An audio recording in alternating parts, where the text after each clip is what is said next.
Hello दोस्तों, VS classes for you में आपका स्वागत है। आज हम आपके लिए फिर से लेके आ गए आपकी डेली करंट अफेयर की क्लास। तो चलिए स्टार्ट करते हैं। सबसे पहले बात करेंगे आज का दिन। आज का दिन है 7 जुलाई, वर्ल्ड चॉकलेट डे, विश्व चॉकलेट दिवस। ये जो चॉकलेट दिवस है ये सबसे पहले यूरोप में सन 1550 में मनाया गया था।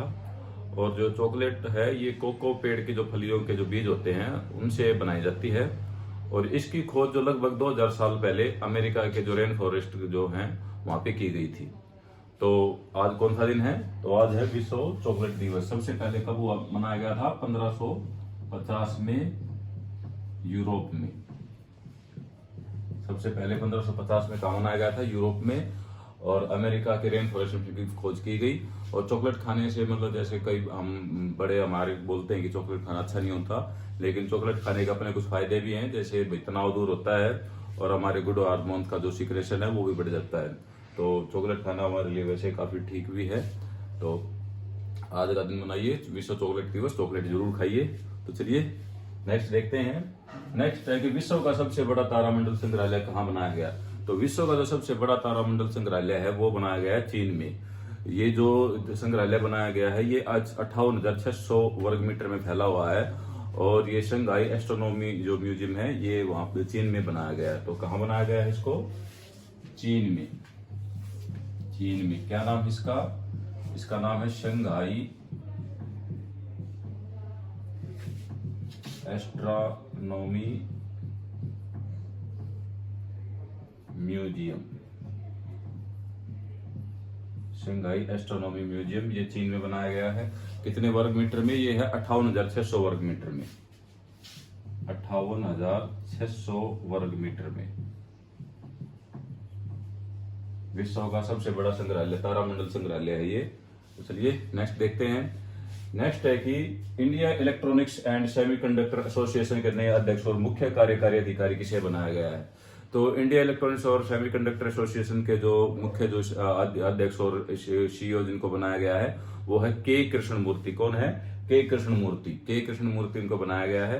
ये 5 जुलाई को आईईएससी ने अपने अध्यक्ष और सीईओ पद पर उनकी नियुक्ति की है। और जो ये हैं उनका इलेक्ट्रॉनिक उद्योग का वो एक लंबा अनुभव रखते हैं। और वह अभी फिलहाल रेम्बस इंडिया के साथ कॉर्पोरेट उपाध्यक्ष और प्रबंध निदेशक के तौर पर जुड़े रहे हैं। तो किसको बनाया गया है? तो ये बनाए गए हैं के कृष्णमूर्ति। कौन बनाए गए हैं? के कृष्णमूर्ति। के कृष्णमूर्ति को आईईएससी का अध्यक्ष और मुख्य कार्यकारी अधिकारी बनाया गया है। और ये किसके साथ जुड़े हुए हैं? ये रेम्बस इंडिया के साथ। किसके साथ? रेम्बस इंडिया के साथ ये जुड़े हुए हैं। रेम्बस इंडिया के साथ इनको। और जो ये आईएसए है ये क्या है? ये भारत में जो काम करने वाली जो देशी विदेशी जो इलेक्ट्रॉनिक्स और सेमीकंडक्टर की जो कंपनियां हैं ये उसका प्रतिनिधित्व करती है। जो ये एसोसिएशन है India electronics and semiconductor association, ये भारत में जो कंपनियां काम करती हैं इलेक्ट्रॉनिक्स और सेमीकंडक्टर उनका ये प्रतिनिधित्व करती है। तो उसका जो अध्यक्ष और मुख्य कार्यकारी अधिकारी बनाया गया है के कृष्णमूर्ति। किसको बनाया गया है? के कृष्णमूर्ति को। तो चलिए नेक्स्ट देखते हैं। भारत में विश्व की सबसे बड़ी बहुस्तरीय उद्धरण सिंचाई परियोजना कहाँ तैयार की गई? तो भारत में जो सबसे बड़ी जो ये बहुस्तरीय जो लिफ्ट परियोजना सिंचाई परियोजना है ये तैयार की गई तेलंगाना में। तेलंगाना में गोदावरी नदी पर। यह जो ये योजना है परियोजना ये भूपल्ली तेलंगाना की में गोदावरी नदी पर बनाई गई है, जो वर्तमान समय में विश्व की सबसे बड़ी बहुस्तरीय उद्धरण सिंचाई परियोजना है। और इसे mega engineering and infrastructure limited के सहयोग से इसको बनाया गया है। और ये जो परियोजना है ये वहां के सीएम के चंद्रशेखर राव का ड्रीम प्रोजेक्ट है। और इसे डिस्कवरी चैनल पर भी दिखाया जाएगा कि उसका नाम होगा लिफ्टिंग ए रिवर नामक एक डॉक्यूमेंट्री डिस्कवरी चैनल जल्दी दिखाएगा। तो ये कहाँ पे बनाया गया है ये? तो ये बनाया गया तेलंगाना में। तेलंगाना में किस पे? गोदावरी नदी पे। अगर एग्जाम में आए किस नदी पर तो ये बनाया गया है गोदावरी नदी पर। गोदावरी नदी तेलंगाना गोदावरी नदी पर। कौन सी जगह है तेलंगाना में? तो ये जगह है भूपलपल्ली।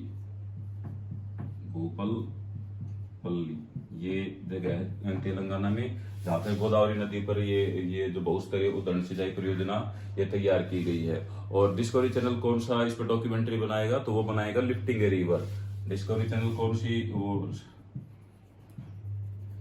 डिस्कवरी चैनल जो डॉक्यूमेंट्री पेश करेगा उसका नाम क्या है, तो उसका नाम है लिफ्टिंग ए रिवर।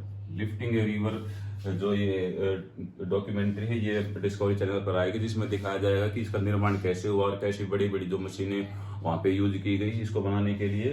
तो वहाँ के जो सीएम हैं, सीएम कौन है, के चंद्रशेखर राव, उनका ये ड्रीम प्रोजेक्ट है। तो वहाँ के ये तेलंगाना के सीएम कौन है, तो तेलंगाना के सीएम है के चंद्रशेखर राव। तेलंगाना के सीएम है के चंद्रशेखर राव, उनका ये ड्रीम प्रोजेक्ट है। चलिए नेक्स्ट देखते हैं। नेक्स्ट है कि ऑल इंडिया रेडियो के महानिदेशक के पद पर किसे नियुक्त किया गया, तो ऑल इंडिया रेडियो के महानिदेशक के पद पर नियुक्त किया गया है एन वेणुधर रेड्डी को। किसको नियुक्त किया गया है, एन वेणुधर रेड्डी, एन वेणुधर रेड्डी। इनको ऑल इंडिया रेडियो के महानिदेशक के पद पर नियुक्त किया गया है। कब किया गया है, 30 जून को, 30 जून 2021 को इनको इस पद पर नियुक्त किया गया है। इससे पहले ये आकाशवाणी समाचार का जो अतिरिक्त कार्यभार जो देख रहे थे, अब ये मतलब वहां का कार्यभार देख रहे थे, अब ये आकाशवाणी महानिदेशक के पद का भी अतिरिक्त कार्यभार अब ये देखेंगे। तो कौन बना दिए गए हैं, ऑल इंडिया रेडियो महानिदेशक के, ऑल इंडिया रेडियो के नए महानिदेशक तो ये बना दिए गए हैं एन वेणुधर रेड्डी। कौन बनाए हैं, एन वेणुधर रेड्डी। तो चलिए नेक्स्ट स्लाइड में नेक्स्ट क्वेश्चंस देखते हैं। तो चलिए नेक्स्ट क्वेश्चन देख लेते हैं। नेक्स्ट है कि किस बैंक ने सलाम दिल से पहल शुरू की, तो ये जो पहल शुरू की है ये शुरू की है एचडीएफसी बैंक ने। एचडीएफसी बैंक ने जो कोरोना महामारी के दौरान जो डॉक्टरों ने जो अपना अथक प्रयास के साथ जो मेहनत की है और लोगों की जान बचाई है, उनको श्रद्धांजलि देने के लिए इस पहल को शुरू किया है। तो ये किस बैंक ने स्टार्ट किया है, तो ये स्टार्ट किया है एचडीएफसी बैंक ने, एचडीएफसी बैंक ने इसको स्टार्ट किया है जो डॉक्टरों को श्रद्धांजलि देने के लिए। और इसके लिए उन्होंने एक अलग सा एक वेब पोर्टल स्टार्ट किया है www.salamdilse.com। इस पे मतलब जाकर आप अपने कोई भी मैसेज वगैरह उस पर दे सकते हैं। तो ये पहल एचडीएफसी ने स्टार्ट की है डॉक्टरों को श्रद्धांजलि देने के लिए। तो उन्होंने कौन सा वो स्टार्ट किया है, तो वो उन्होंने स्टार्ट किया www.salamdilse.com। इस पर आप अपने मैसेज दे सकते हैं डायरेक्ट, और वहां पे ये वैसे रिफ्लेक्ट होंगे, मतलब अपने डॉक्टर को श्रद्धांजलि देने के लिए ये उन्होंने स्टार्ट किया है। और अगर इसमें थोड़े क्वेश्चन वैसे परीक्षा से रिलेटेड बात करूं तो एचडीएफसी का बैंक का जो मुख्यालय है वो कहाँ पे है, इसका इनका हेडक्वार्टर है वो कहाँ पे है, तो वो है मुंबई में। एचडीएफसी बैंक का मुख्यालय कहाँ पे है, मुंबई में। और एचडीएफसी बैंक का जो सीईओ है वो कौन है, वो है शशिधर जगदीशन। कौन है इनके सीईओ, एचडीएफसी बैंक के सीईओ कौन है, शशिधर जगदीशन। ये एचडीएफसी बैंक के सीईओ हैं। और एचडीएफसी बैंक की जो फुल फॉर्म है वो है housing development finance corporation limited. क्या है एचडीएफसी बैंक की फुल फॉर्म, एचडीएफसी, तो ये है housing development finance corporation limited. तो ये पहल स्टार्ट की है सलाम दिल से डॉक्टर को श्रद्धांजलि देने के लिए, किसने, एचडीएफसी बैंक ने। नेक्स्ट देखते हैं। नेक्स्ट है national high speed rail corporation limited के नए प्रबंधक निदेशक किसको बनाया गया। तो ये जो नेशनल हाई स्पीड जो रेल कॉर्पोरेशन है, ये इसमें जो बुलेट ट्रेन है जो कि प्रधानमंत्री मोदी का एक ड्रीम प्रोजेक्ट है, उसका ये कार्य देखती है। तो उसके जो नए प्रबंध निदेशक बनाए गए हैं वो बनाए गए सतीश अग्निहोत्री। किसको बनाया गया है, सतीश अग्निहोत्री, सतीश अग्निहोत्री। ये एक मतलब रिटायर्ड अधिकारी हैं जो 2018 में रिटायर हो गए थे। और ये 2018 में जब रिटायर हुए तो रेल विकास निगम लिमिटेड के प्रमुख के रूप में इनको रिटायर किया गया था। ये रिटायर कब हुए थे, ये हुए थे 2018 में 2018 में रेल विकास जो निगम है लिमिटेड उसके प्रमुख के रूप में रिटायर हुए, और उनको अब दोबारा से इस पर इनका जो national high speed rail corporation limited के नए जो प्रबंध निदेशक के पद पर इनको दोबारा लिया गया है। और अब इनका जो कार्यकाल रहेगा वो कितना रहेगा, वो कार्यकाल इनका रहेगा 3 साल का। तो कितना कार्यकाल रहेगा इनका, अब इस पद पर इनका जो कार्यकाल होगा वो होगा 3 साल का। 3 साल का ये कार्यकाल रहेगा, मतलब 2021 से 2024 तक ये इस पद पर बने रहेंगे। सतीश अग्निहोत्री ये 1988 बैच के IRSC अधिकारी हैं। तो अब ये दोबारा से इनको लिया गया है national high speed rail corporation limited के प्रबंध निदेशक। तो चलिए नेक्स्ट देखते हैं। नेक्स्ट है टोक्यो ओलंपिक में क्वालिफाई करने वाली पहली भारतीय महिला गोल्फर कौन बनी। तो टोक्यो ओलंपिक में क्वालिफाई करने वाली जो पहली भारतीय महिला गोल्फर हैं वो है अदिति अशोक। कौन है, अदिति अशोक।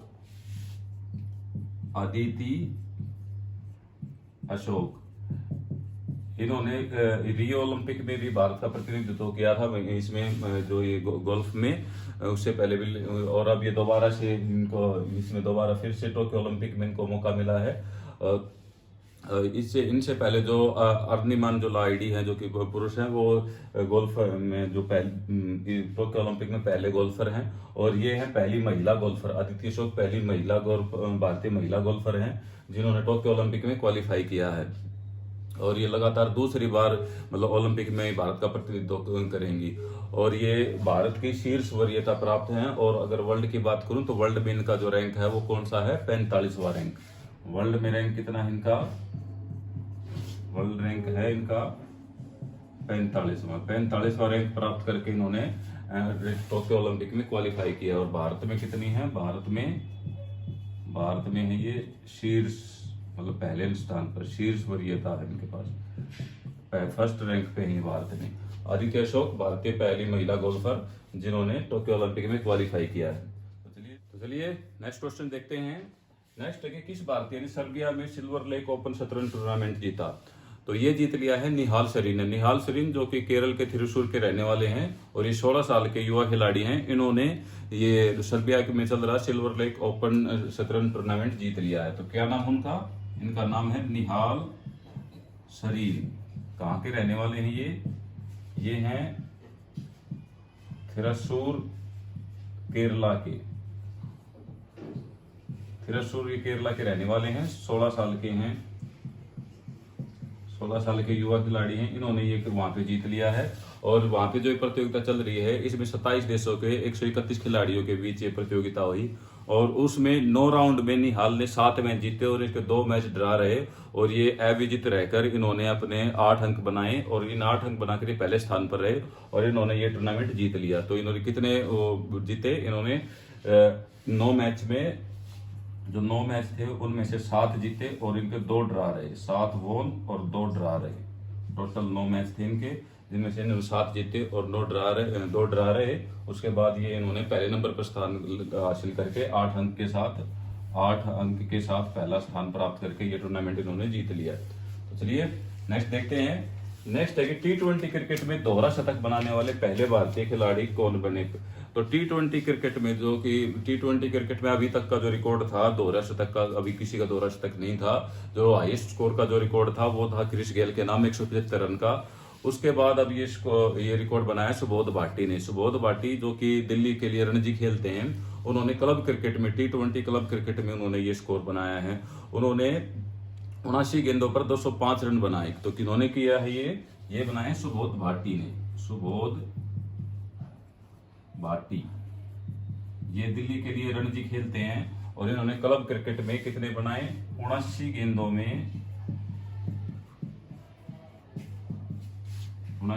में 205 रन इन्होंने बनाए। 205 रन 79 गेंदों में 205 रन बनाए इन्होंने सुबोध भाटी। इनका अभी ये फिलहाल ये रिकॉर्ड हो गया है। लेकिन ये जो क्लब क्रिकेट है वहां पे इन्होंने बनाया है। ये दिल्ली 11 की तरफ से खेल रहे थे और इन्होंने जो शिम्बा टीम है उसके खिलाफ इन्होंने ये स्कोर बनाया। और इस पारी में इन्होंने 17 चौके और 17 ही छक्के लगाए। 17 चौके और 17 छक्के लगाए। इसके साथ इन्होंने जो ये रिकॉर्ड बनाया, किसने बनाया T20 में दोहरा शतक का, तो ये बनाया सुबोध भाटी ने। तो चलिए आज के लिए इतना काफ़ी है। कल आपके लिए फिर से नए वीडियो कुछ क्वेश्चंस लेके आऊँगा। तब तक के लिए जुड़े रहिए वीएस क्लासेस फॉर यू से। Thank you.